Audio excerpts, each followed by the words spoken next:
हाँ जी बच्चों, good afternoon everyone.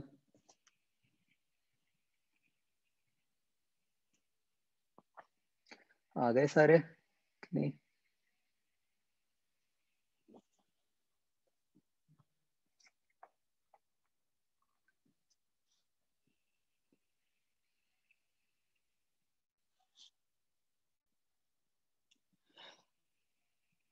हाँ जी, सबसे पहले तो बच्चों जिनका स्टेज 2 था, कैसा हुआ भाई आपका एग्जाम?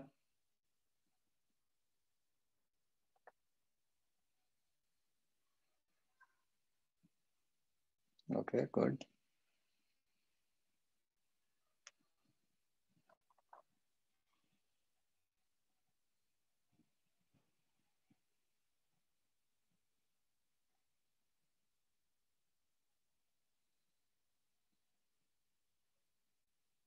क्यों मनकीरत? सर बस नंबर नहीं बने सर। तुक्के बिल्कुल नहीं चले सर। अच्छा, सारों का आंसर बी था, मैं सारे सी करके आया था।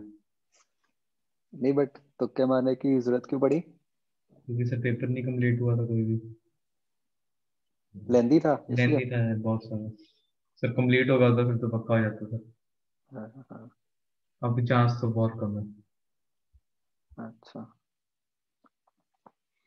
नहीं खैर चलो, मतलब लेंदी होगा तो सबके लिए होगा, फिर उसके अकॉर्डिंग अपने आप कट ऑफ कम जाएगी नहीं? देखते हैं बाकी ना, लेट्स सी। चलो, अपना काम था, हमने पूरी डट के एफर्ट किया है ना। अब देखेंगे।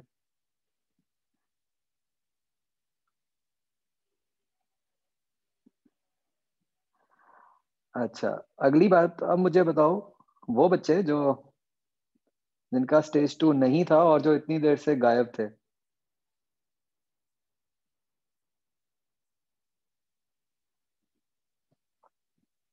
जिनका कोई अता पता ही नहीं था अभी तक।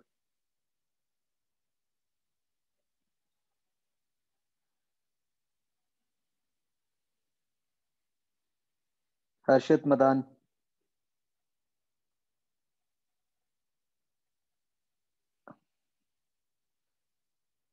आपका स्टेज 2 था क्या? फिर तुम कहाँ थे भाई?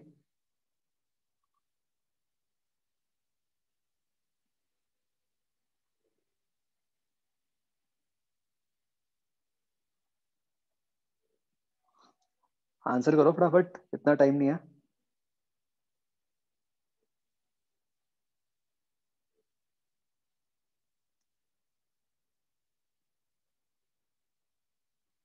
आपके क्या 1 महीने से स्कूल एग्जाम्स चल रहे थे?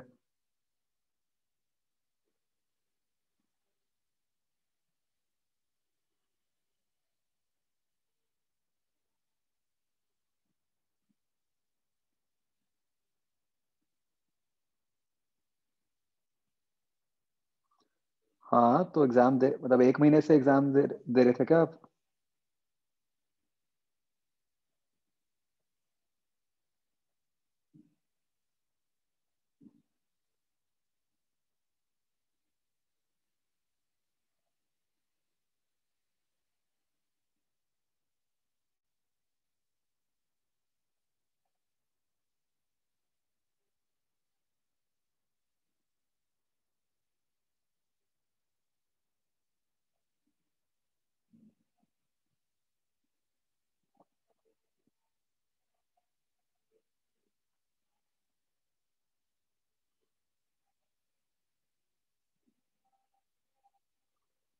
कौन से स्कूल में आप?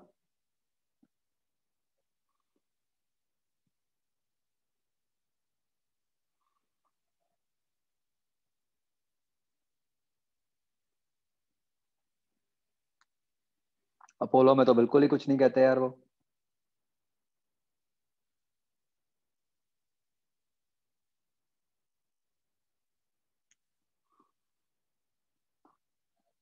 आदित्य गर्ग, आपका कैसा हुआ टेस्ट?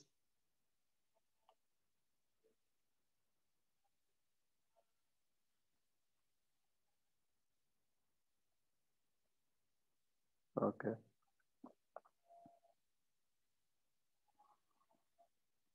चलो, तो बच्चों चलो, काफी देर से अपना है ना डिसकंटिन्यूड सा चल रहा है। अब उसको करते हैं बैक ऑन ट्रैक। एक तो सबसे पहले हमारी जो पेंडिंग डिस्कशंस हैं, एक बार उनको देखें। एक तो है हमारी थर्मो एक्सरसाइज 3, राइट।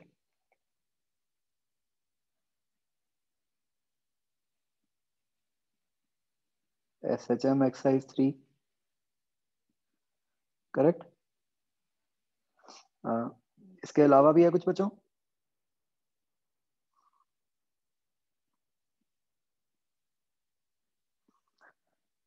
बच्चों बाकियों ने मैंने देख लिया था, सबने दे दिया था रिवीजन टेस्ट।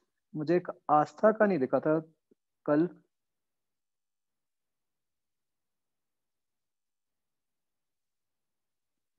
आस्था आपने दिया नहीं था क्या रिवीजन टेस्ट? हम्म। बच्चों आपका एक रह गया ना अब टेस्ट, या हो गए?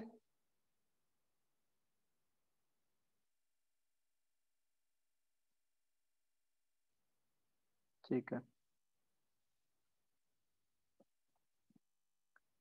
तो बच्चों डोंट वरी, मतलब जिनकी रिवीजन नहीं चली, ऑब्वियसली आपकी नहीं चलनी थी अभी, right, you were busy somewhere else. So don't worry about this revision, आपको बताऊंगा मैं बाद में कैसे करना है, क्या करना है। ठीक है। ओके, तो बच्चों सबसे पहले ये नोट कर लो, अ, इस वीक में most likely Saturday we will be keeping an extra class. मैं टाइम कंफर्म कर दूंगा आपको, ठीक है, जिसमें हम ये दोनों डिस्कशंस करेंगे। ओके, तो ये अपना काम खत्म हो जाएगा। तो तब तक अगर किसी का बाई चांस अभी भी पेंडिंग है, जरूर कंप्लीट कर लेना।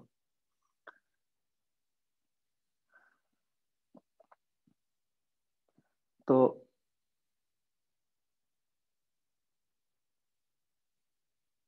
बच्चों हम ये अपना जो आखिरी चैप्टर है ये स्टार्ट करते हैं नाउ, वेव्स।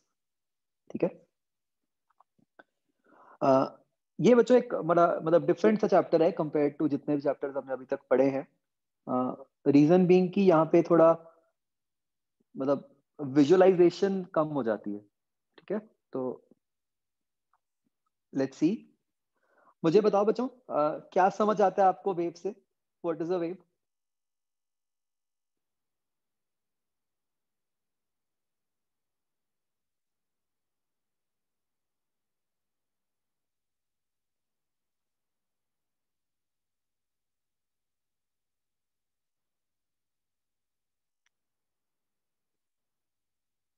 एक तो हम जब भी वेव की बात करते हैं हमारे माइंड में हमेशा ऐसा कुछ तो आ ही जाता है ना? क्या है ये? What does this denote? या इसके इंडिपेंडेंट जो भी आपको समझ आता है वेव का, मुझे प्लीज समझाओ।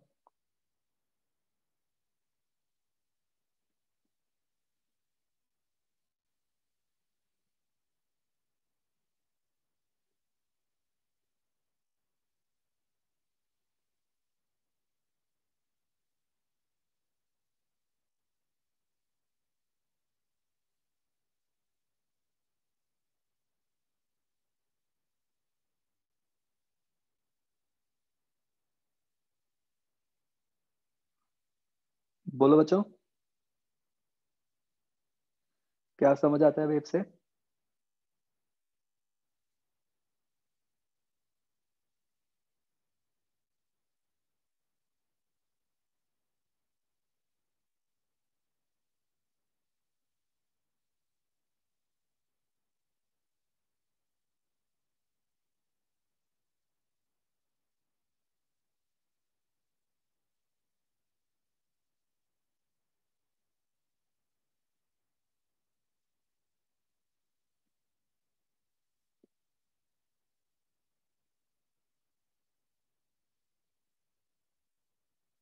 किसी को कुछ नहीं समझ आता वेव से? चलो give me some example of a wave.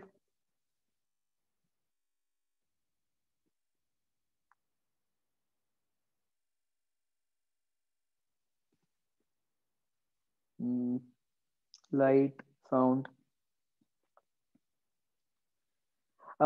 मतलब इसको वेव क्यों कहते हैं हम?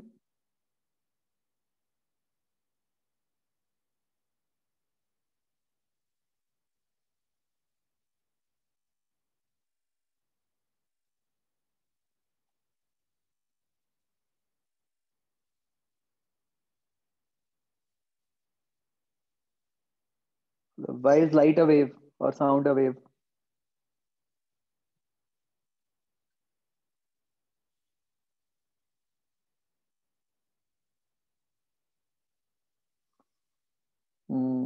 ऑसिलेशंस, क्या ऑसिलेट करता है?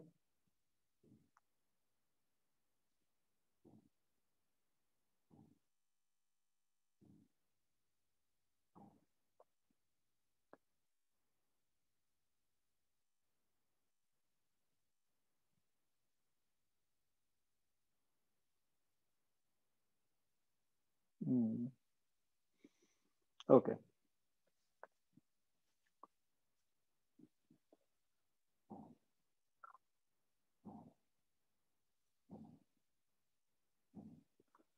तो फिर ऑसिलेशन और वेव में फर्क क्या है?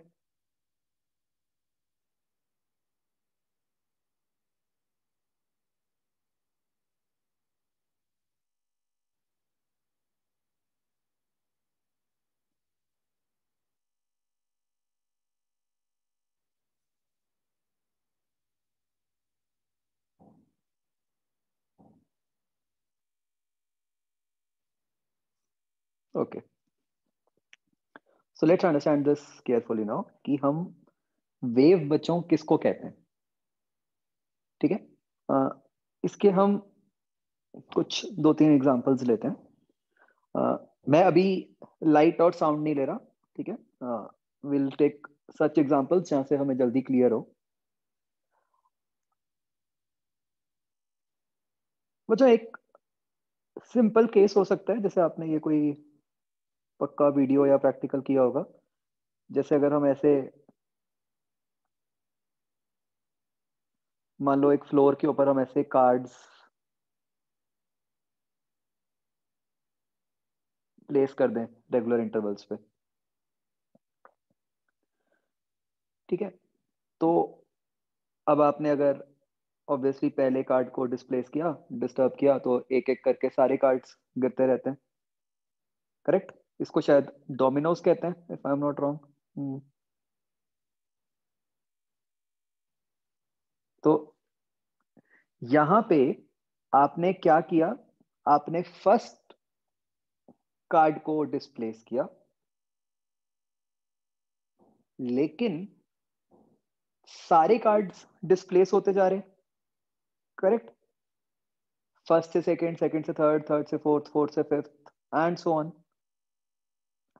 उनको आप नहीं डिस्प्लेस कर रहे, बट अरेंजमेंट इस तरीके का था कि एक में कोई डिस्टरबेंस या कुछ भी क्रिएट करने से अपने आप वो आगे की आगे ट्रैवल होती जाए,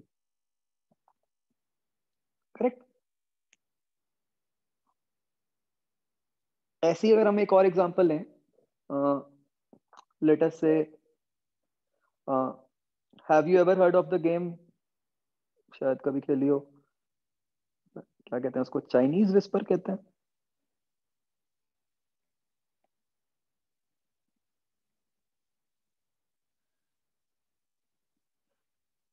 इसमें क्या होता है कि आपने एक के कान में कोई बात बताई, वो उसने आगे दूसरे के कान में बताई, उसने तीसरे में बताई एंड सो ऑन। वो करते करते इंफॉर्मेशन आगे ट्रैवल करती जा रही है। सो अगेन, मान लो आपने इंफॉर्मेशन सबसे पहले भेजी थी, right? Let's assume you were the source of that information. तो आपने तो एक को भेजी थी, ठीक है? उसके बाद अपने आप कुछ ऐसा हो रहा है जिससे कि वो इंफॉर्मेशन थी वो आगे की आगे ट्रैवल हो रही थी, राइट? अब यहां पे इससे फर्क नहीं पड़ रहा कि वो इंफॉर्मेशन क्या थी, राइट? आप कुछ भी बोलो साथ वाले के कान में, वो वो इंफॉर्मेशन आगे की आगे ट्रैवल करती जा रही है, करेक्ट? तो तो इसमें भी कुछ ना कुछ आगे ट्रैवल कर रहा है। जो मैंने ऊपर वाला एग्जांपल लिया, उसमें भी एक कुछ तो ट्रैवल हो रहा है आगे की आगे, चाहे वो कह लो उसको हम फोर्स कह लें, चाहे मोमेंटम कह लें, जिस कारण से, चाहे एनर्जी कह लें, जिस कारण से आगे की आगे जो कार्ड्स हैं वो गिरते जा रहे हैं। करेक्ट। ऐसे ही हम एक और अगर एग्जांपल लें, अगर मैं पर्टिकुलरली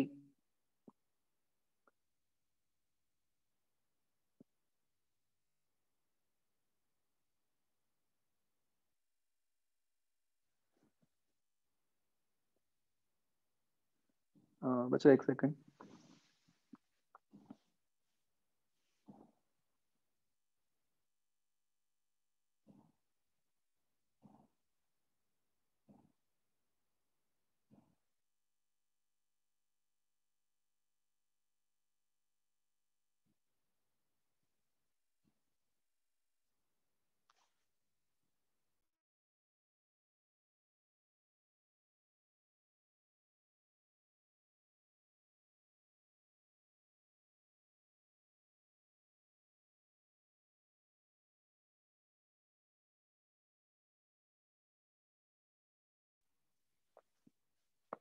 ओके, तो ऐसे ही बच्चों का मैं एक एग्जांपल लूं। जैसे मान लो जहां पे आपने बहुत सारी बॉल्स हैं जिनको ऐसे एक के आगे एक ऐसे स्ट्रिंग्स के साथ अटैच किया हुआ है और खींच कर पकड़ा हुआ है, और अब आप अगर फर्स्ट बॉल को लेट से ऑसिलेट करवाना शुरू कर दो, तो क्या बच्चों आगे वाली बॉल्स भी ऑसिलेट करेंगी?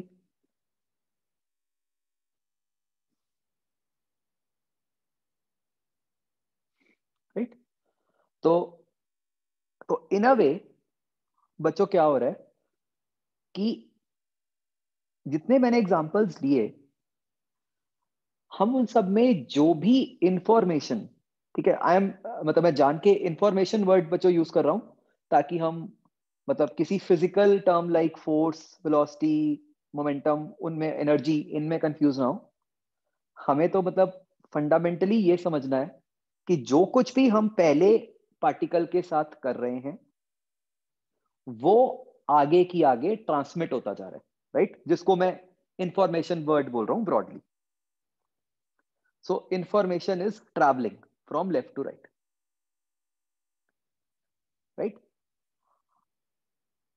अभी तक बच्चों हमने जितनी फिजिक्स पढ़ी थी उसमें हम हमेशा बात कर रहे थे कोई इंडिविजुअल बॉडी की या दो तीन बॉडीज की, कि उनके ऊपर क्या फोर्स लग गई, क्या उनकी वेलोसिटी हो गई, एंड सो ऑन। यहां पे हम पर्टिकुलरली बात कर रहे हैं जहां पे कुछ ना कुछ इंफॉर्मेशन एक पार्टिकल से आगे वाले पार्टिकल में ट्रैवल होती जा रही है।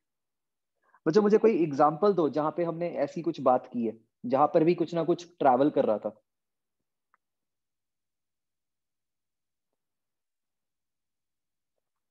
ऑल्दो हमने वहां पे कोई वेव वर्ड नहीं यूज किया था, बट हमने ऐसा कुछ तो जरूर समझा था कि फर्स्ट पार्टिकल के साथ कुछ किया, वो अपने आप आगे वाले पार्टिकल्स के साथ होता जा रहा है।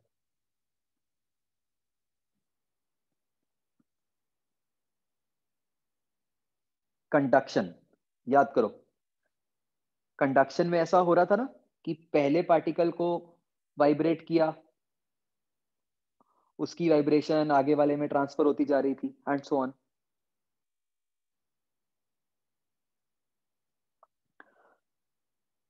तो बच्चों जहां पर भी कुछ ऐसा हो रहा होता है कि कोई इंफॉर्मेशन आगे ट्रैवल कर रही होती है, ठीक है, किसी एक मीडियम में, किसी एक जगह पर जब एक इंफॉर्मेशन आगे ट्रैवल कर रही होती है, उसको हम कहते हैं बच्चों एज अ वेव।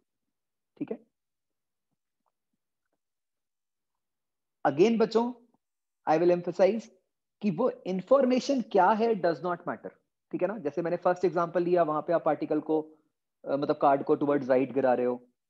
जो हमने सेकंड एग्जांपल लिया वहां पे तो हम कह ही रहे हैं कि कोई भी बात बोली।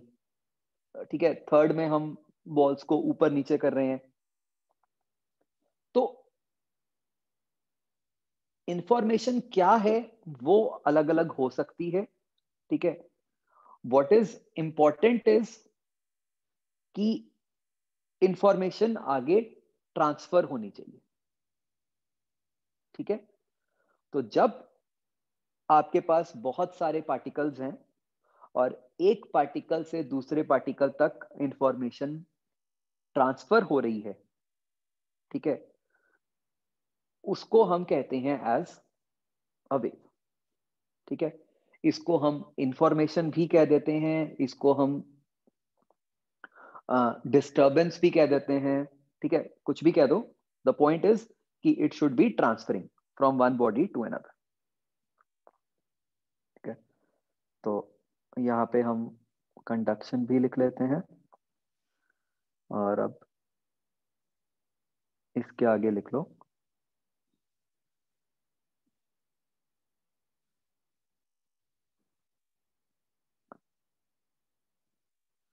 हाँ बच्चों, रिकॉर्ड हो रही है क्लास?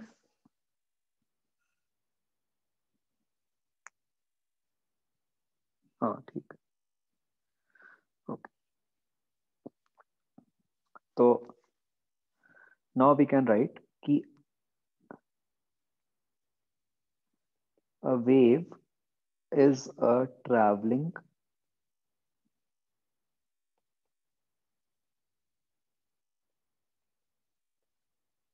information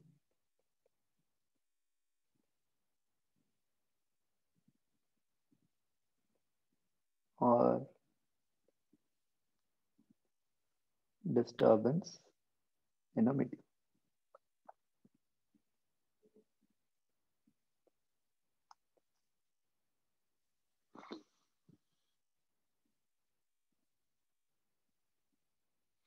ठीक है, तो बच्चों यहां पे की वर्ड इज ट्रैवलिंग, ठीक है। मतलब a wave is something which travels, right? Wave is not a property which is possessed by a body or a particle।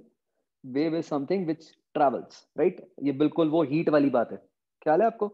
मैंने आपको समझाया था कि हीट तो बस ट्रांसफर के लिए डिफाइन होता है, हीट एक बॉडी के पास नहीं होती।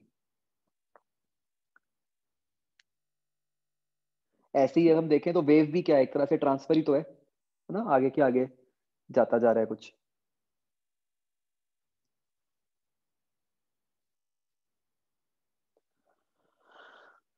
तो बच्चों हम ये जरूर समझ सकते हैं, यस, कि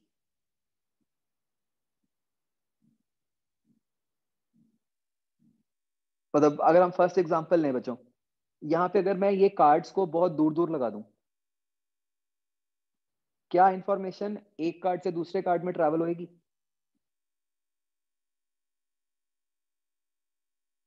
नो, ऑब्वियसली है ना, एक पार्टिकल अपना एक कार्ड गिर जाएगा, आगे वाले को कुछ होएगा ही नहीं।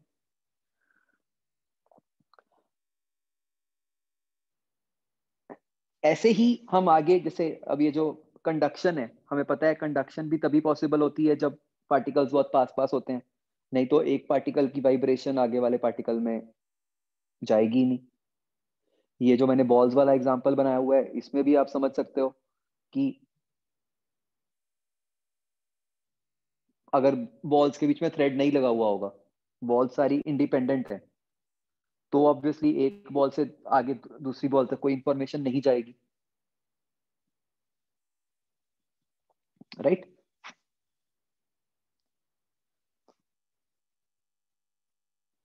तो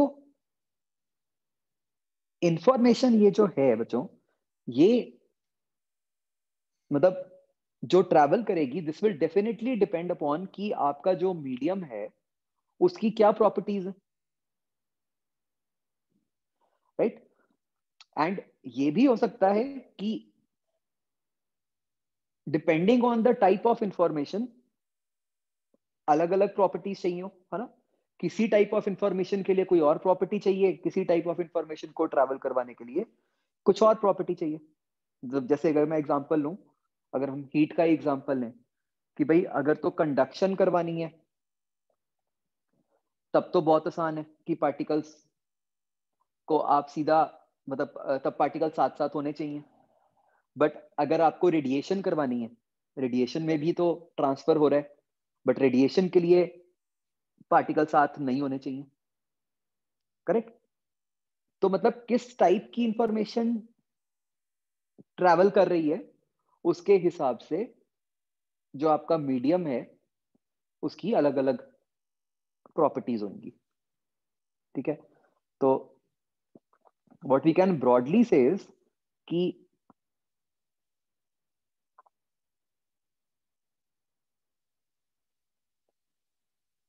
propagation of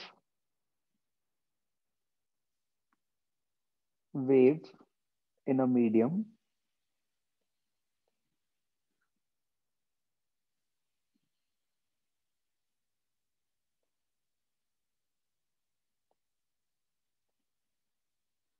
depends on the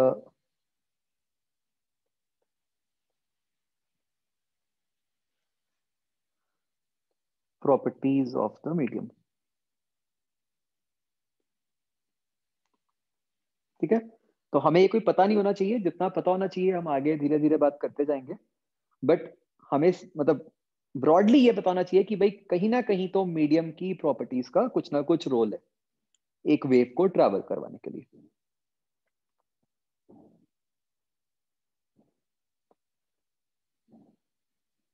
ठीक है?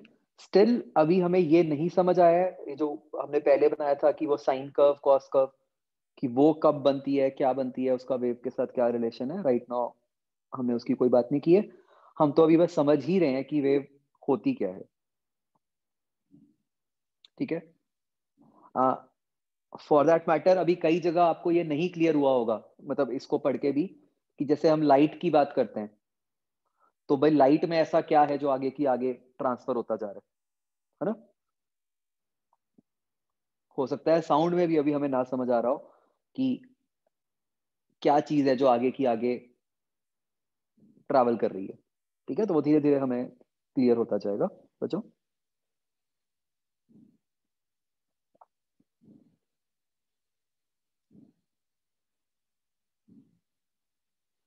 तो ये बच्चों वेव्स की, मतलब अब हम कुछ प्रॉपर्टीज की बात करेंगे जिनके बेसिस पे हम वेव्स को अलग अलग फॉर्म्स में क्लासिफाई कर पाएंगे, ठीक है?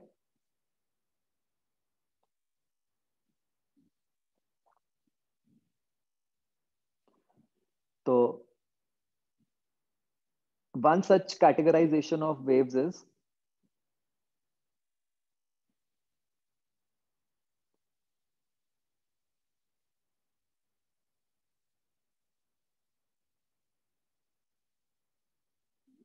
मैकेनिकल और इलेक्ट्रोमैग्नेटिक वेव्स।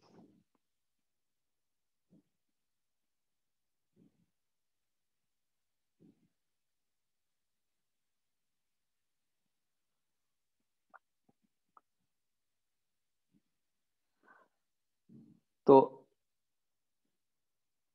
मैकेनिकल वेव्स बच्चों वो होती हैं जिनको कुछ ना कुछ मीडियम चाहिए होता है ट्रैवल करने के लिए, ठीक है? वो बिना मीडियम के आगे नहीं बढ़ सकती, ठीक है? जैसे मान लो ऊपर वाला केस है, जैसे ये जो मैंने बनाया डोमिनोज, तो यहाँ पे मीडियम चाहिए, राइट? अगर आप कोई दो डोमिनोज के बीच वाला डोमिनो निकाल दोगे तो ऑब्वियसली पहले से तीसरे तक इंफॉर्मेशन ट्रैवल नहीं करेगी।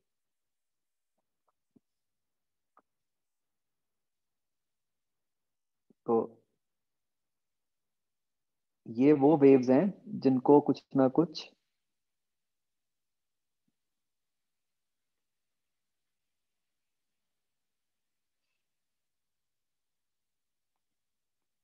मीडियम चाहिए।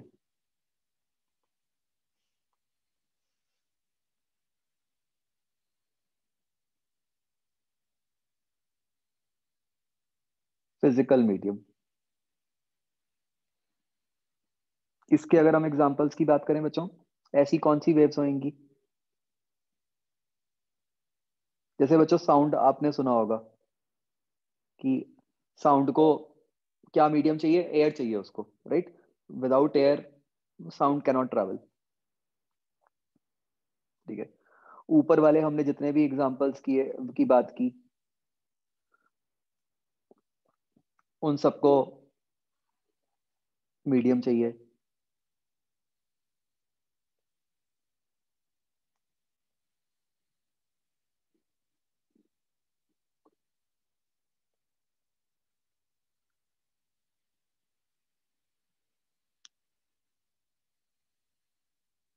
अच्छा बच्चों, क्या अर्थक्वेक भी एक टाइप की वेव है?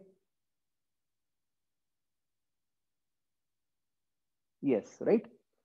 कि वो कहीं पे डिस्टरबेंस क्रिएट हो रही है जिसको हम एपी सेंटर कहते हैं, और वो आगे की आगे ट्रैवल करती जा रही है।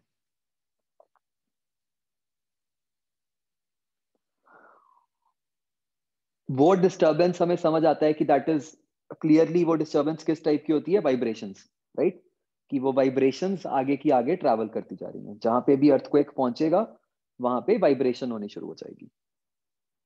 Isn't it?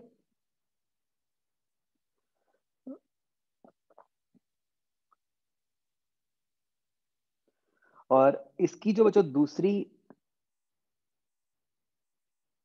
यस हर्ष ठीक कह रहे हो, और जो इसकी दूसरी टाइप है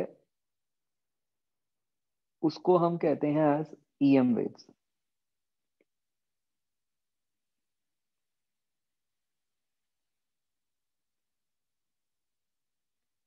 तो EM waves are those which do not require any medium.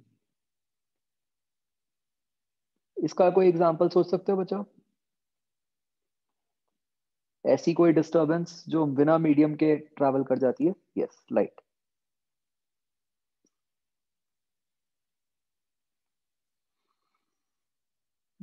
उसमें क्या होता है, कैसे होता है बच्चों, फिलहाल हमें उसकी चिंता नहीं करनी। बेसिकली क्या है कि we just need to know कि there is something like EM waves. ये हमारा पूरा का पूरा एक 12th का चैप्टर है, ईएम वेव्स। ठीक है। Presently we will be talking only about mechanical waves, जहां पे कुछ ना कुछ मीडियम इन्वॉल्व होता है। तो थोड़ा सा बेटर हो गया, यहाँ पे कुछ तो हम विजुअलाइजेशन कर पाएंगे। ठीक है। आ, फिर बच्चों एक कैटेगराइजेशन होती है वेव्स की in form of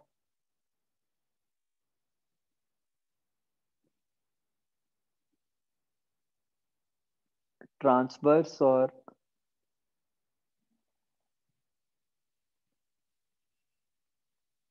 longitudinal waves.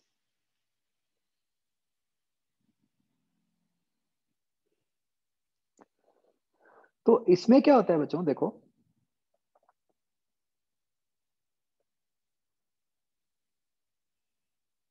हम बच्चों दो एग्जांपल्स लेते हैं। लेटेस्ट से आपके पास ऐसे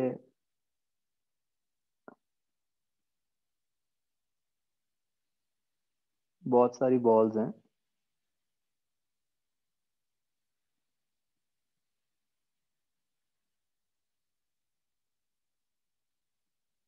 ठीक है, वो एक के आगे एक स्प्रिंग से कनेक्टेड है।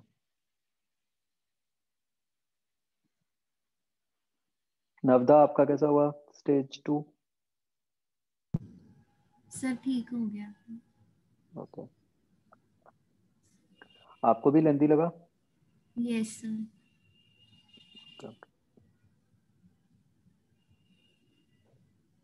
तो बच्चों मान लो ऐसे एक के आगे बॉल्स स्प्रिंग से कनेक्टेड है। अब अगर मैं फर्स्ट बॉल को ऐसे ऊपर नीचे करना शुरू कर दूं, ठीक है, तो बच्चों आप ये समझ सकते हो कि ये इंफॉर्मेशन, ऊपर नीचे जाने वाली इंफॉर्मेशन स्प्रिंग के थ्रू आगे ट्रैवल करेगी। तो जो आगे वाली बॉल्स हैं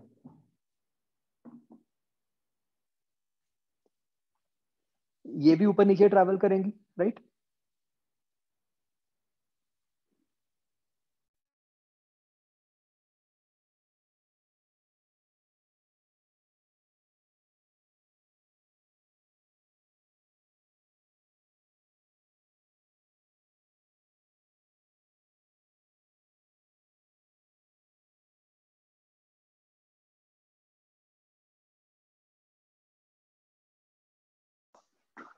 हाँ बच्चों बताओ मुझे। कि अगर फर्स्ट बॉल को हमने ऊपर नीचे किया तो आगे वाली बॉल्स भी ऊपर नीचे हो रही होंगी, करेक्ट? अच्छा, तो मतलब जो पार्टिकल्स हैं, बेसिकली ये हमारा मीडियम है, जो मीडियम के पार्टिकल्स हैं ये तो हो रहे हैं ऊपर नीचे, राइट? और जो इंफॉर्मेशन है वो किधर को ट्रैवल कर रही है बच्चों?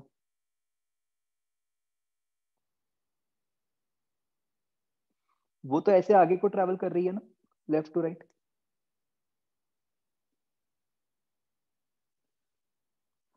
तो बच्चों बहुत ध्यान से समझो हम यहाँ पे क्या बात कर रहे हैं। हम एक बात कर रहे हैं कि इंफॉर्मेशन खुद क्या है, और हम एक बात कर रहे हैं कि इंफॉर्मेशन किधर को जा रही है। ठीक है, इंफॉर्मेशन ये है कि ऊपर नीचे होना है, करेक्ट? और इंफॉर्मेशन जा किधर को रही है? Towards right, right? तो इसको अगर मैं अब थोड़ा टेक्निकल लैंग्वेज में बोलूं तो हम ये बोलेंगे कि एक हम बात कर रहे हैं कि पार्टिकल्स, जो मीडियम है उसके पार्टिकल्स की मोशन किस तरफ को है, और एक हम ये बात कर रहे हैं कि जो वेव है उसकी मोशन किस तरफ को है। ठीक है, तो अगर पार्टिकल्स की मोशन वेव की मोशन के परपेंडिकुलर होती है तो उसको हम कहते हैं एज ट्रांसवर्स।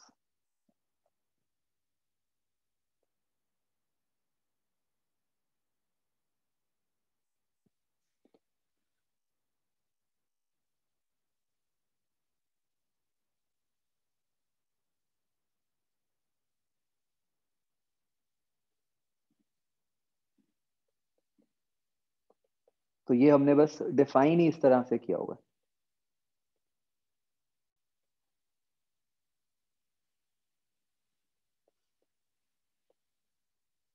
तो ये बात क्लियर हो रही है बिल्कुल कि ट्रांसवर्स का क्या मतलब है, कि जो पार्टिकल है उसकी motion is perpendicular to wave motion.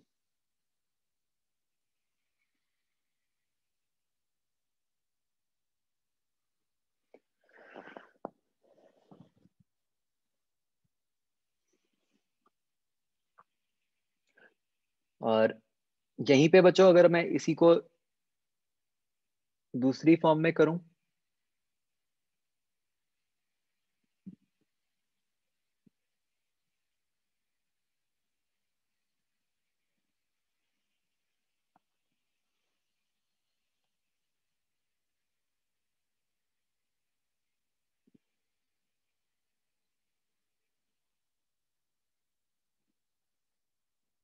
जहां पे अगर मैं पार्टिकल को लेफ्ट राइट मूव करूं तो अब पार्टिकल भी हॉरिजॉन्टल डायरेक्शन में मूव कर रहा है, और जो मेरी इंफॉर्मेशन है वो भी हॉरिजॉन्टल डायरेक्शन में मूव कर रही है, इजंट इट?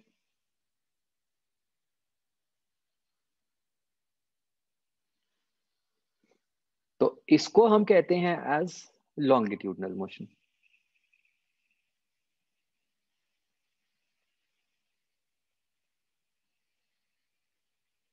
तो यहां पे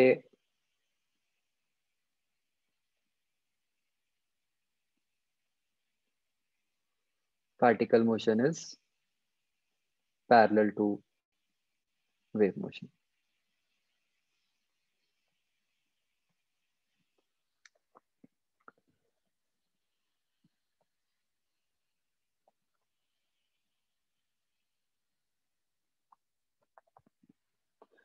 क्या बच्चों यहां तक क्लियर हो रहा है सबको?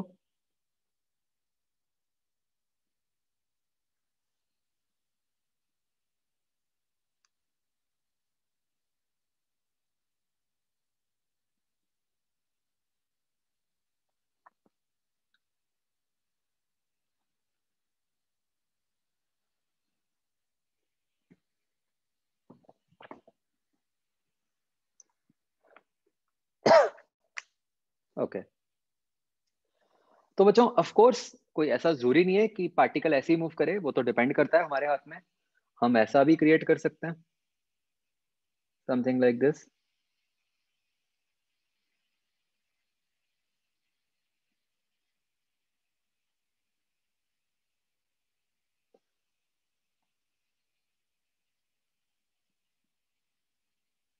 अब क्या हो जाएगा ऐसा केस?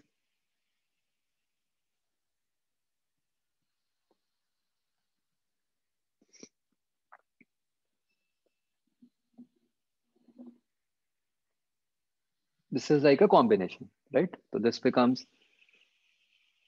transverse plus longitudinal. इसका कोई एग्जांपल सोच सकते हो? कोई ऐसी वेव्स जो ट्रांसवर्स भी होती हैं और लॉन्गिट्यूडनल भी होती हैं?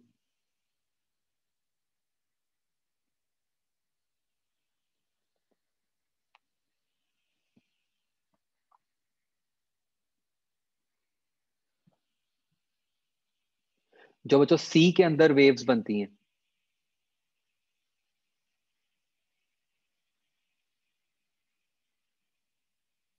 उसमें अगर आप सोचो, जो पानी है वो नॉर्मल लेवल से ऊपर भी उठ रहा है, करेक्ट, और वो पानी ट्रैवल भी कर रहा है राइट को टुवर्ड्स द शोर,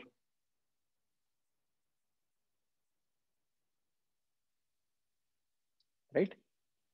तो that becomes a case of transverse as well as longitudinal.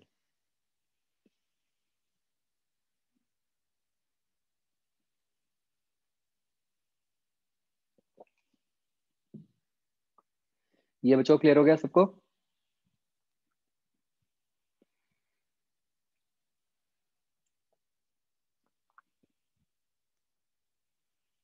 Okay,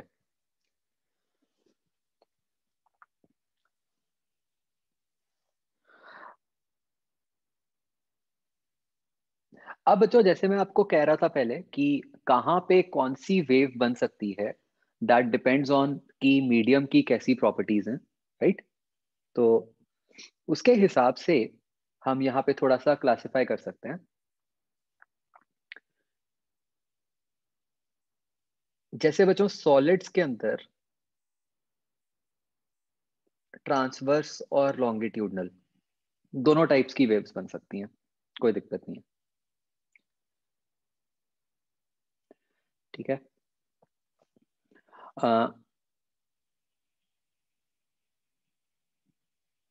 आपको बच्चों याद है आइडियल लिक्विड्स क्या होते थे?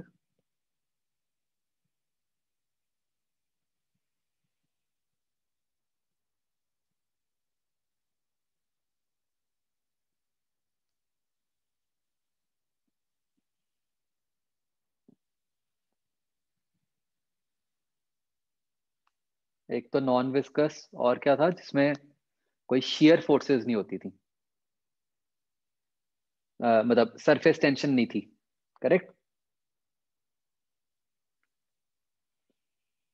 तो मतलब जहां पे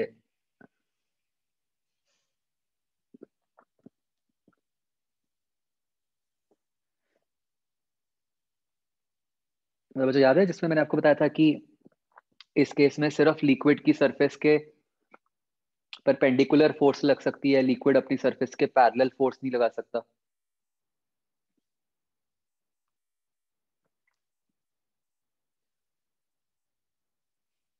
तो जहां पे कोई सरफेस टेंशन या फिर शियर फोर्स नहीं है,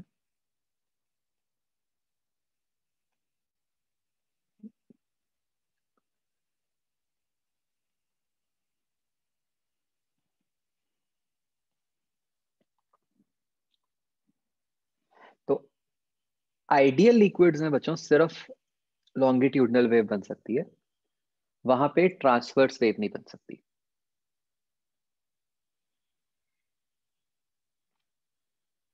ठीक है? इसको थोड़ा सा सोचने की कोशिश करना, धीरे धीरे मतलब समझ आएगा कि ऐसा क्यों है।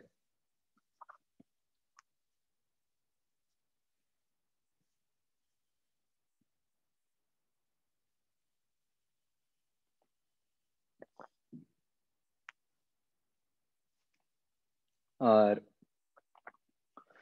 अगर हम गैसेस की बात करें तो गैसेस के अंदर सिर्फ लॉन्गिट्यूडनल बन सकती हैं, रियल लिक्विड्स में दोनों बन सकती हैं, लॉन्गिट्यूडनल और ट्रांसफर।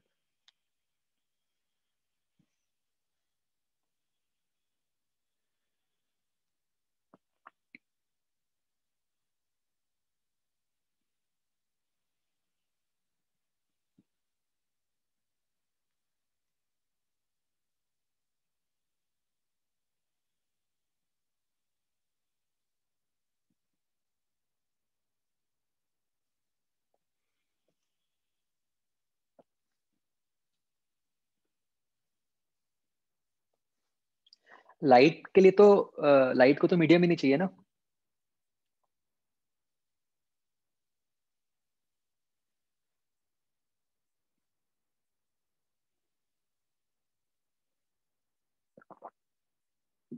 यस, मतलब जहां पे ट्रांसफर्स लॉन्गिट्यूडनल आ गया बच्चों, ऑब्वियसली वहां पे मिक्सचर तो बन ही सकता है ना, वो तो कोई दिक्कत ही नहीं है।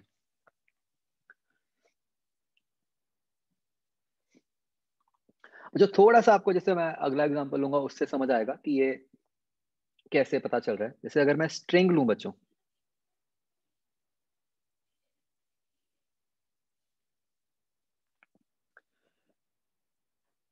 स्ट्रिंग में बच्चों किस टाइप की वेव प्रोड्यूस हो सकती होगी,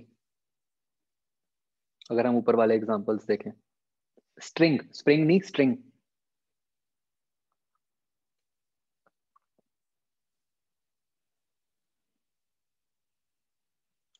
तो यहां पे सिर्फ ट्रांसवर्स बन सकती हैं, है ना, यहाँ लॉन्गिट्यूडनल नहीं बन सकती।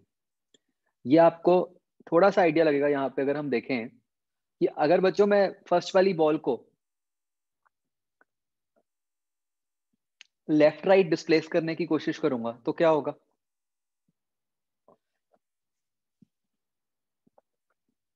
देखो यहाँ पे बच्चों समझना बड़ा आसान है इस केस में। देखो इस केस में जिसको भी मैं इंफॉर्मेशन बोल रहा हूं, वो इंफॉर्मेशन एक बॉल से दूसरी बॉल तक कैसे पहुंच रही है, थ्रेड के कारण, है ना। अब थ्रेड में क्या प्रॉपर्टी होती है, ये तो हमें पता ही है ना कि थ्रेड में क्या टेंशन ही होती है।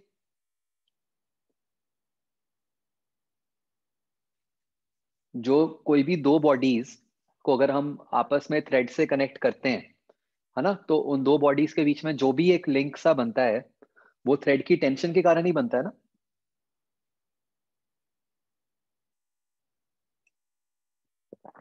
अब अगर आप इन बिटवीन थ्रेड की टेंशन ही खत्म कर दोगे तो क्या होगा।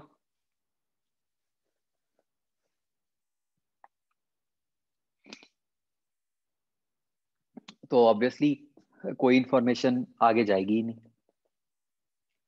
है ना।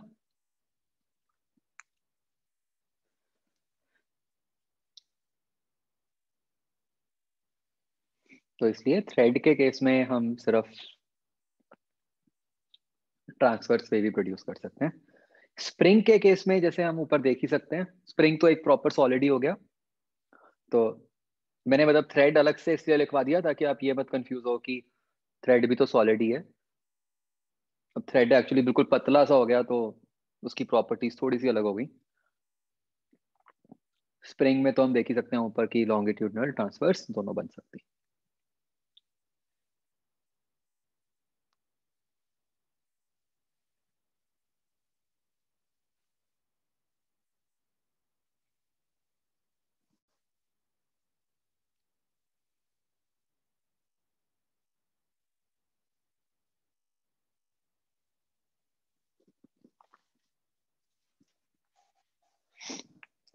तो बच्चों क्या होता है कि मैकेनिकल वेव के लिए हमें दो प्रॉपर्टीज चाहिए होती हैं एक मीडियम की।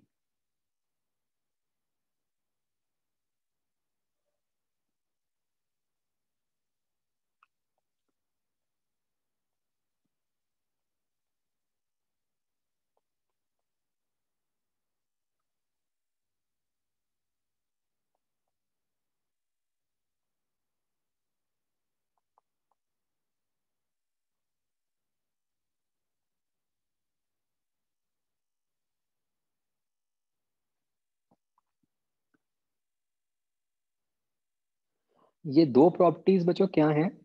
One property is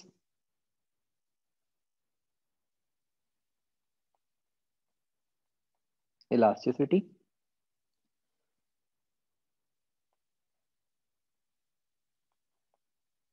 other property is inertia. ठीक है, इससे सारा कुछ डिसाइड होता है।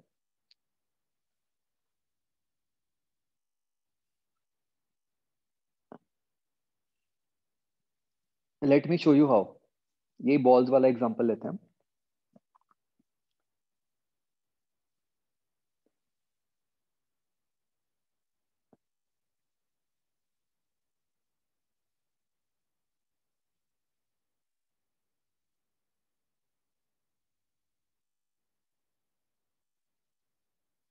ठीक है, इससे हमें एग्जैक्टली समझ आएगा कि जिसको मैं बार बार इंफॉर्मेशन कह रहा हूं,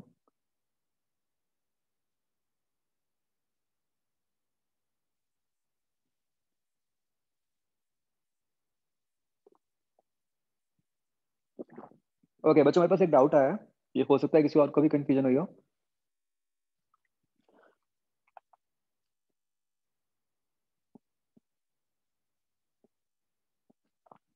स्प्रिंग वाले केस में बच्चों इंफॉर्मेशन कैसे ट्रैवल कर रही है?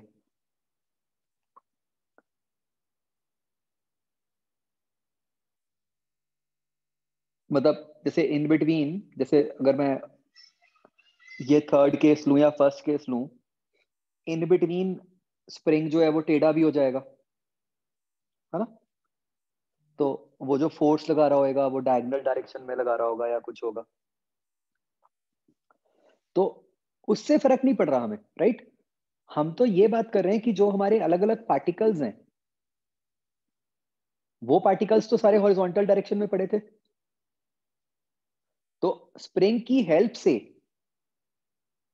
जो इंफॉर्मेशन एक पार्टिकल से दूसरे पार्टिकल तक पहुंचती जा रही है, वो डायरेक्शन तो हॉरिजॉन्टल है ना, उसको स्प्रिंग की डायरेक्शन से फर्क नहीं पड़ रहा।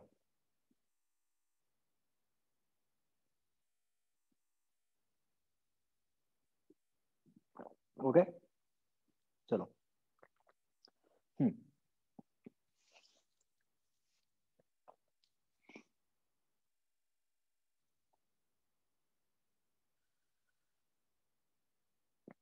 देखो बच्चों कैसे ये दोनों प्रॉपर्टीज यूज होती हैं। इनफैक्ट बच्चों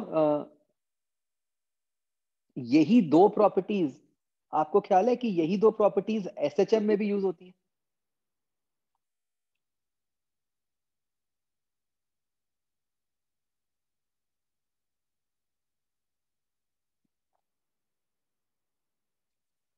मतलब if you think carefully, SHM में क्या होता है, जब पार्टिकल मेन पोजीशन पे होता है, राइट, वो अपनी ओरिजिनल पोजीशन पे आ गया। मैं एक एग्जांपल लेता हूँ स्प्रिंग ब्लॉक सिस्टम का।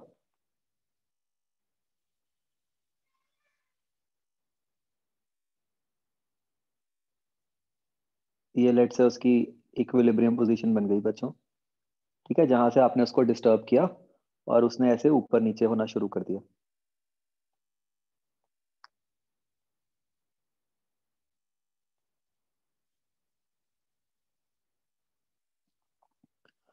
तो अब बच्चों पार्टिकल जब अपनी सबसे लोएस्ट पोजीशन पे है, यहां से इसको ऊपर लेके जाने के लिए कौन सी प्रॉपर्टी रिस्पॉन्सिबल है?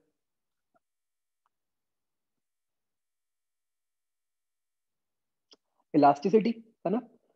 स्प्रिंग में टेंडेंसी थी अपनी ओरिजिनल शेप में आने की, इसीलिए ऐसा था कि यहां से ये ब्लॉक ऊपर गया।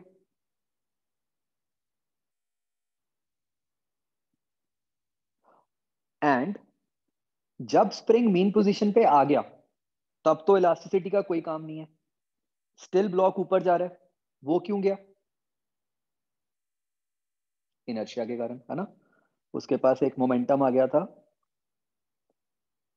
या इनर्शिया ऑफ मोशन आ गया था, जिस कारण से वो ऊपर को गया।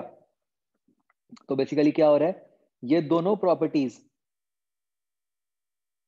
आपस में मिक्स होती हुई ऐसा इंश्योर कर देती हैं कि बॉडी में एसएचएम होता रहे, राइट? तो बच्चों मैंने ये बिल्कुल नहीं कहा कि एसएचएम और वेव्स में रिलेशन है, ठीक है? मैंने सिर्फ ये कहा है कि एसएचएम करवाने के लिए भी इलास्टिसिटी इनर्शिया चाहिए होता है, और वेव के लिए भी इलास्टिसिटी और इनर्शिया चाहिए होता है, राइट? तो यहां पर भी वो किस तरीके से इन्वॉल्व हो जाता है? बेसिकली यहां पे हम चाहते क्या है कि अगर मैं पहली बॉल को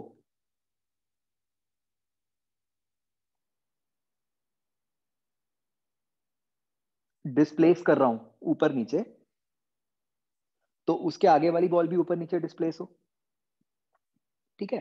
तो वो कैसे हो रही होगी बच्चों? अगर हम सोचें, जब आप इस बॉल को ऊपर लेके गए, मान लो वो यहाँ पे है, ठीक है, तब मान लो कुछ पोजीशन इस तरीके की है,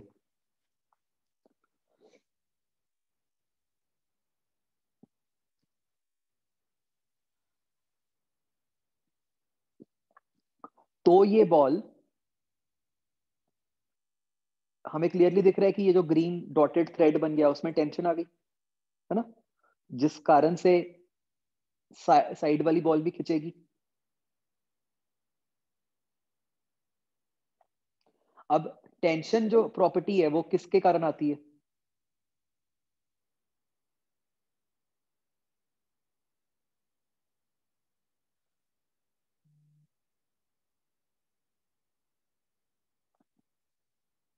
टेंशन क्या होता है बच्चों, क्यों आती है थ्रेड में टेंशन?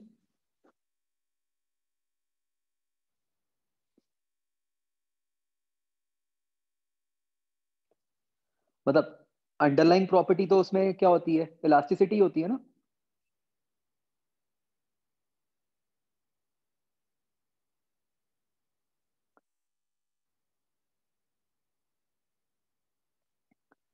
तो इस इलास्टिसिटी के कारण क्या होगा कि ये साथ वाली बॉल को ऊपर उठाएगी, ग्रीन बॉल।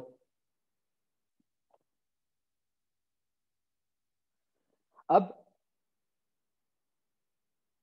जब ग्रीन बॉल भी ऊपर उठनी शुरू हो गई, ठीक है, इतने में, सॉरी, व्हाइट बॉल भी जब ऊपर उठनी शुरू हो गई, इतने में ग्रीन बॉल अपनी ओरिजिनल पोजीशन पे आएगी, ठीक है, तब तक उसके पास इनर्शिया आ गया, उस इनर्शिया के कारण वो नीचे को जाएगी, ठीक है, जब वो नीचे को जाएगी तो फिर वो फिर से व्हाइट बॉल को भी नीचे को खींचेगी, राइट बच्चों?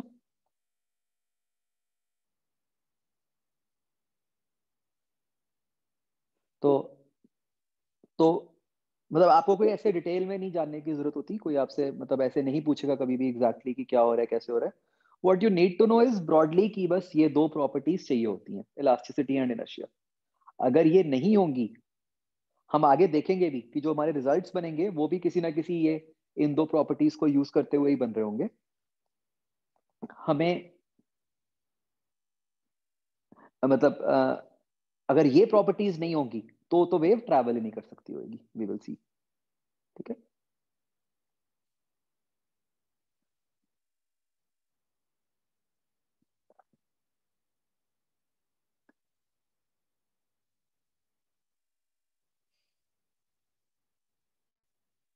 बच्चों यहां तक देख लो एक बार, किसी भी पॉइंट तक कोई भी डाउट?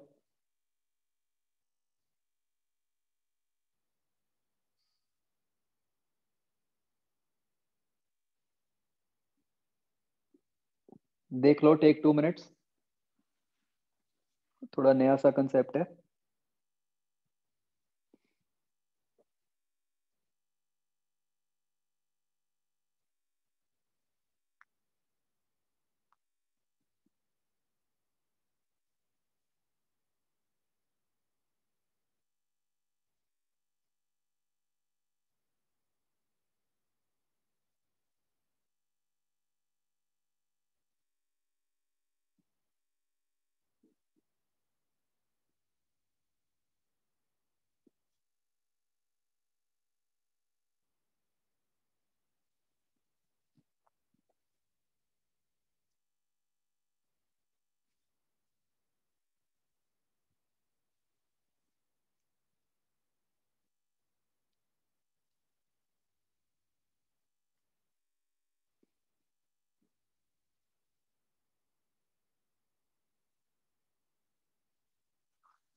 ओके, अब बच्चों हम आगे देखते हैं कि अब हम बच्चों दो इंपॉर्टेंट बातों को रिलेट करेंगे। एक तो हम ये देखेंगे कि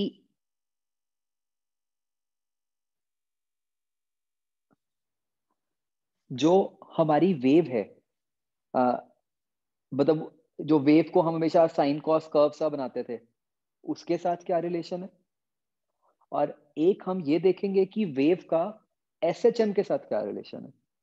ठीक है, तो मतलब हम वेव, एसएचएम और साइन कॉस कर्व, इन 3 क्वांटिटीज को अब हम रिलेट करने वाले हैं।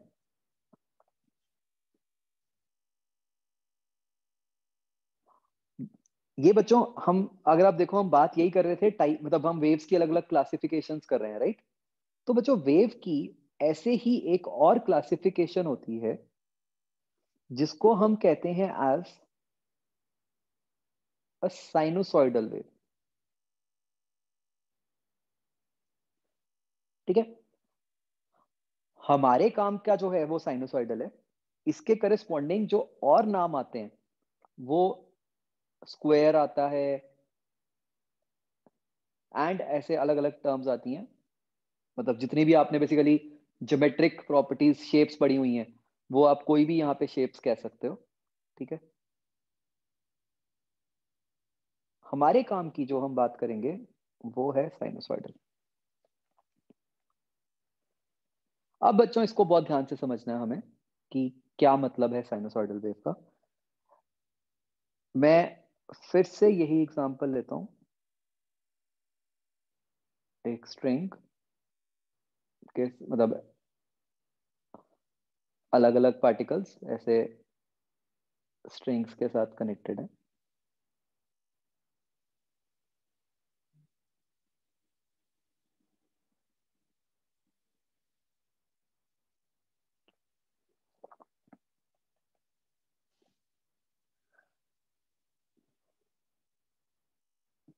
अच्छा, सबसे पहले मुझे ये बताओ, आ, क्या हम ये कह सकते हैं कि, मतलब क्या हम ये फिजिकली ही, मतलब विदाउट एनी इक्वेशन, मैथ्स, क्या हम ये कह सकते हैं कि अगर ऐसे मतलब टाइट थ्रेड है तो हम जिस भी तरीके से बॉल वन को मूव करेंगे ऊपर नीचे, आगे वाली बॉल्स वैसे ही मूव करेंगी?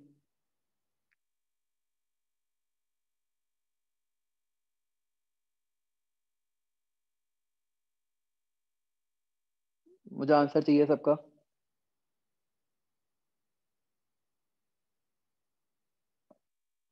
मैंने ये बोला कि हम जिस भी तरीके से फर्स्ट बॉल को मूव करेंगे, क्या आगे वाली बॉल्स भी बिल्कुल वैसे ही मूव करेंगी?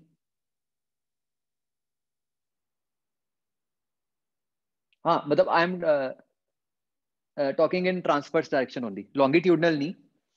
ठीक है, ट्रांसवर्स डायरेक्शन में ही।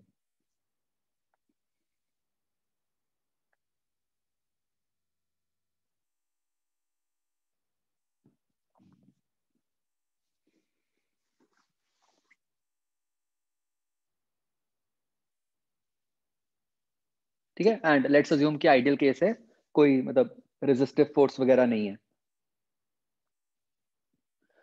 तो हम जिस तरीके से अभी फर्स्ट बॉल को मूव करेंगे आगे वाली बॉल्स भी वैसे ही मूव करेंगी, करेक्ट? ओके, अब ध्यान से सुनना बच्चों।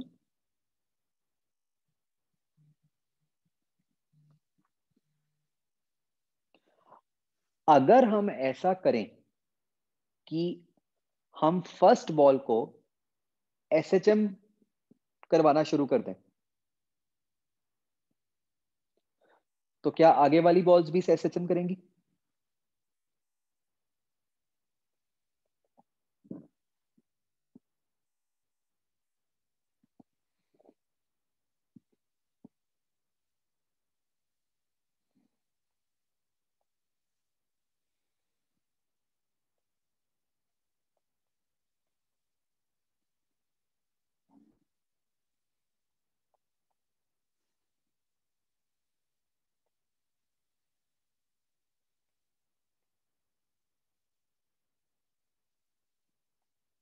ठीक है,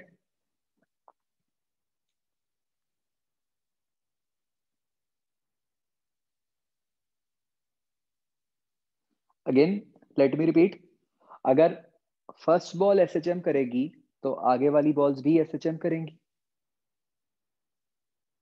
ठीक है जी। तो बच्चों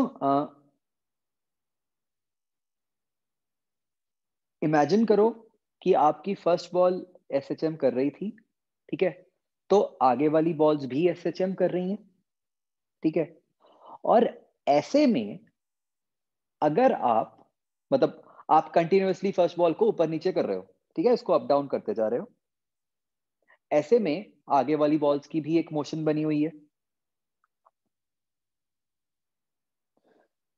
ठीक है। तो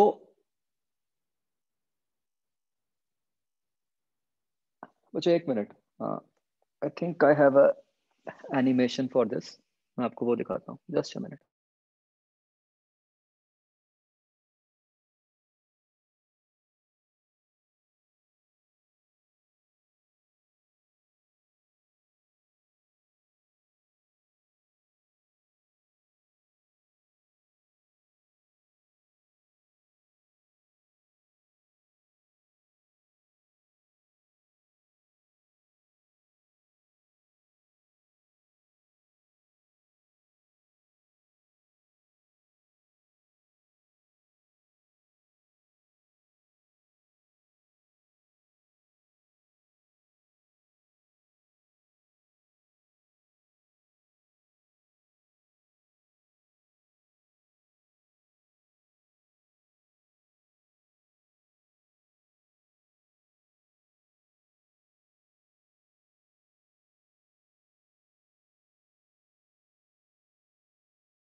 बच्चों स्क्रीन विजिबल है सबको?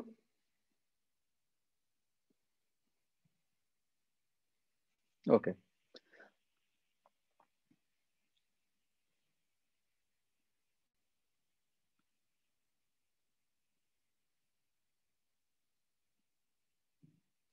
तो बच्चों आप ये देख सकते हो कि ये सिचुएशन बिल्कुल वो है जो मैं आपको जिस तरह से बता रहा था कि हमने ऐसे बॉल्स ले ली बहुत सारी, राइट वाले एंड को फिक्स कर दिया,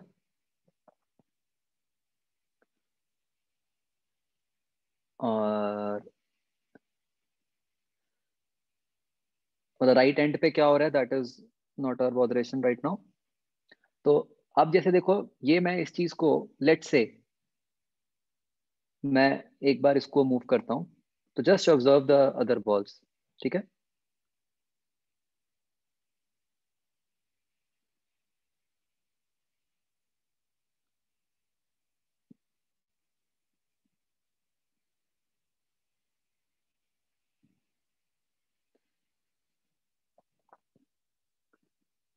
बच्चों क्या आपको ये बात समझ आ रही है कि मैंने जिस भी तरीके से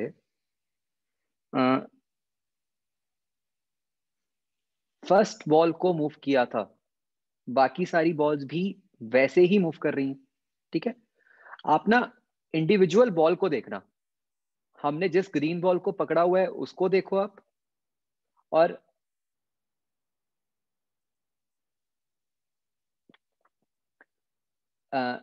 जिसको जो आगे वाली कोई भी एक बॉल देख लो उसको देखो आप।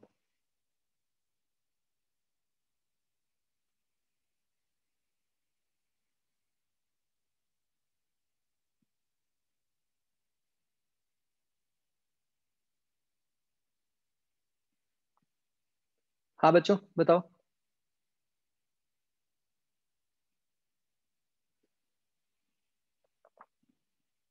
ये दिखा, जैसे मैंने फर्स्ट को मूव किया था बाकी हर बॉल भी वैसे ही मूव कर रही है,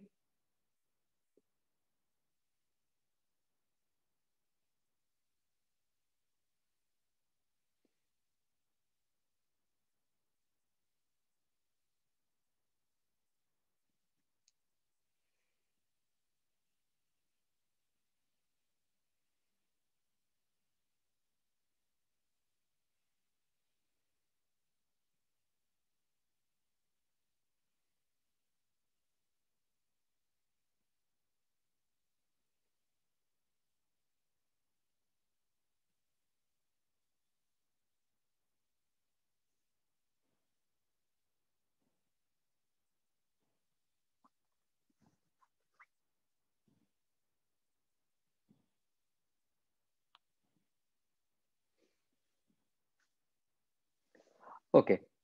तो बच्चों वो एक फीलिंग आ रही है कि कुछ तो आगे को जा रहा है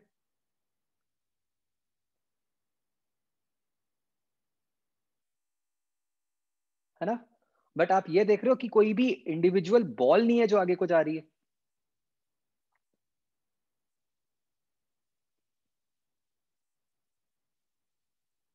राइट। तो जो आगे को जा रहा है, जो क्या है हमें समझ नहीं आ रहा, वो क्या है बच्चों, क्या जा रहा है आगे को? वेव,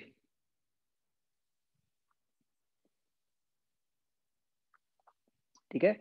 तो जो चीज आगे को जा रही है दैट इज वेव, और आप ये देख सकते हो कि इंडिविजुअली हर पार्टिकल जो है वो बिल्कुल वैसे ही मूव कर रहा है जैसे कि हमने फर्स्ट पार्टिकल को मूव किया, ठीक है। अब देखो बच्चों, एक और चीज, अब मान लो बच्चों मैं जो फर्स्ट पार्टिकल है मैं उसकी एसएचएम करवा रहा हूं, ठीक है। अब देखो क्या होता है।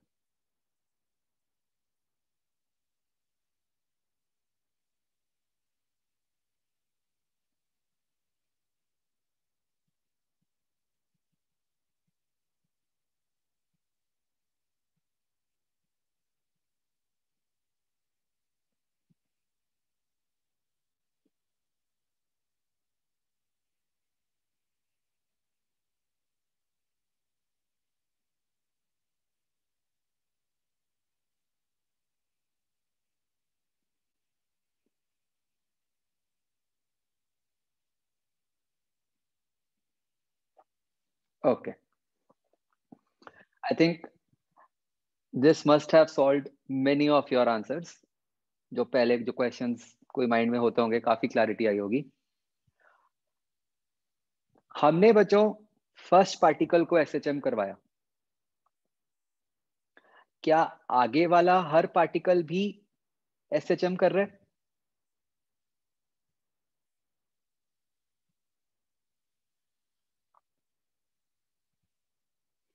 बिल्कुल कर रहा है। तो जब हम एक मीडियम के अंदर किसी एक पार्टिकल को एसएचएम करवाते हैं और उस मीडियम के अंदर वेव वाली प्रॉपर्टीज हैं, ठीक है, मतलब उस मीडियम के अंदर वेव ट्रैवल कर सकती है, तो उस मीडियम के बाकी पार्टिकल्स भी एसएचएम करेंगे। ये बात तो क्लियर हो गई। अब ऐसे में अगर हम उन एसएचएम करते हुए पार्टिकल्स की किसी भी इंस्टेंट पे एक फोटो खींचें, ठीक है, जो कि मैंने अभी किया, मैंने पॉज कर दिया, तो like this is like a photo, तो वो फोटो क्या बनेगी? साइन कर्व और अ कॉस कर्व।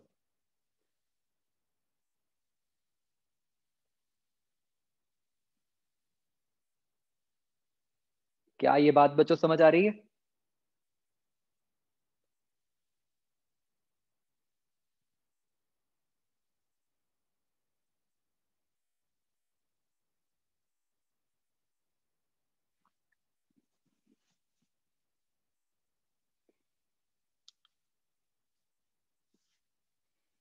ओके, तो इस चीज को हम लिखते हैं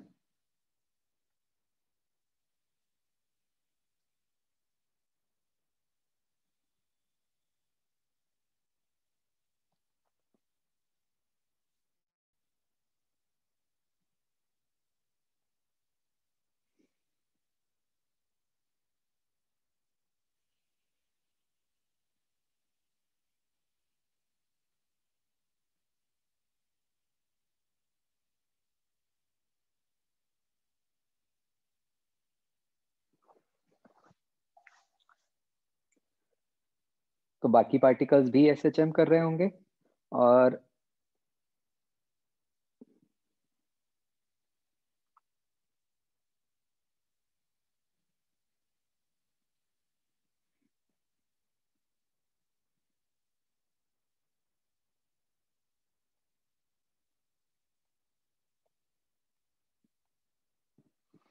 तो ऐसे में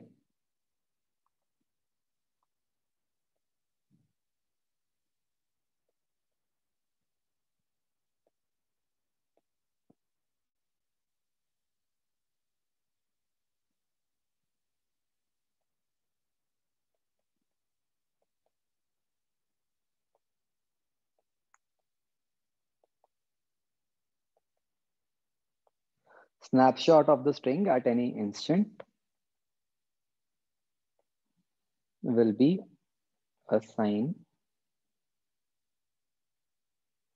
cos curve।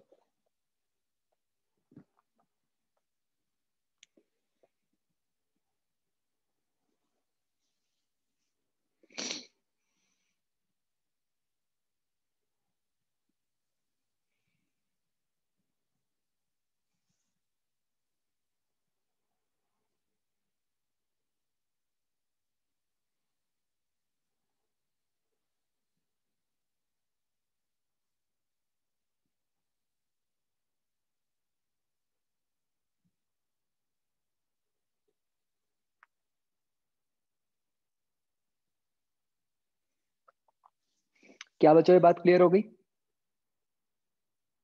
कि साइनोसॉइडल कर्व का क्या मतलब है?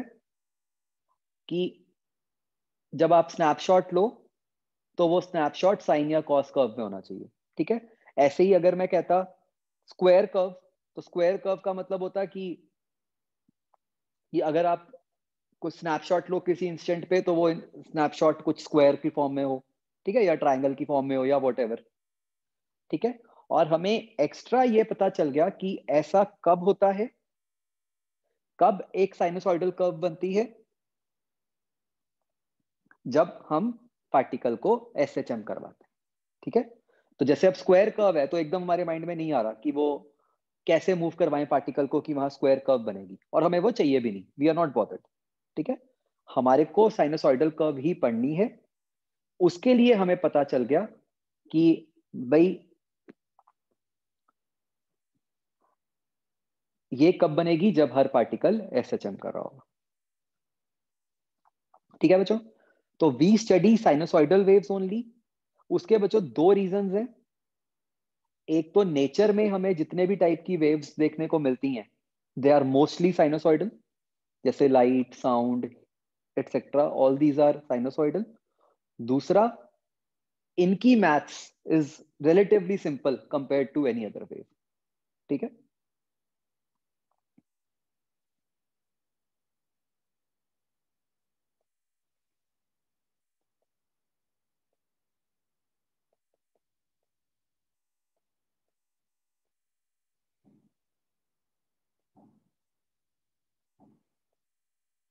ठीक है, तो इसके दो रीजंस हो गए। One, they are found in nature. दूसरा,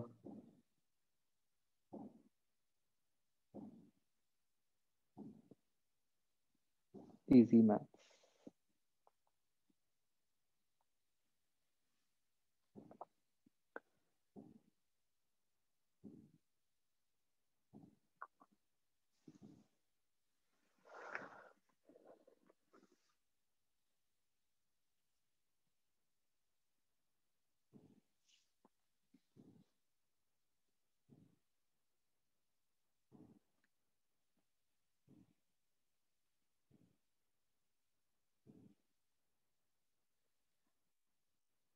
इज दिस क्लियर बच्चों टिल नाउ?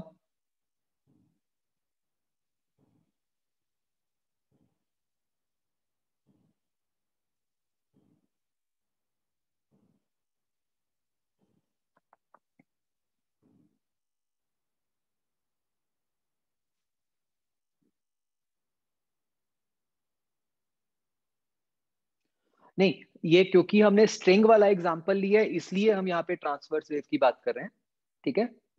आगे हम कोई दूसरा केस लेंगे तो लॉन्गिट्यूडनल में भी यही चीज, वहां पर भी साउंड में भी बनती है साइनसॉइडल कर्व भी, बट वो किसकी बनेगी वो हम देखेंगे। मतलब वहां स्ट्रिंग तो है नहीं कोई, राइट। तो वहां पे क्या क्वांटिटी है साउंड में, लाइट में, जिसकी साइन कर्व बनती होगी, that we'll understand eventually, right. Okay बच्चों, ठीक है, फिर दैट्स इट। इसको बच्चों प्लीज अच्छे से पढ़ लेना। अभी कोई क्वेश्चंस नहीं होंगे आपके, बट ये थ्योरी को जरूर अच्छे से क्लियर कर लो माइंड में, ताकि नेक्स्ट क्लास में समझ आ जाए अच्छे से जो हम पढ़ेंगे। और एक बच्चों नेक्स्ट टाइम तक, मतलब हम थोड़ी सी तो डिस्कशन कर ही लेते हैं क्योंकि अभी आपके पास और कोई काम तो है नहीं। तो मैं नेक्स्ट टाइम थर्मो के एक्सरसाइज 3 के जो भी फर्स्ट 30 क्वेश्चंस हैं वो डिस्कस करूंगा, ठीक है।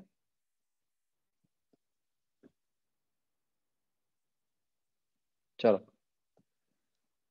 ओके बच्चों, बाय।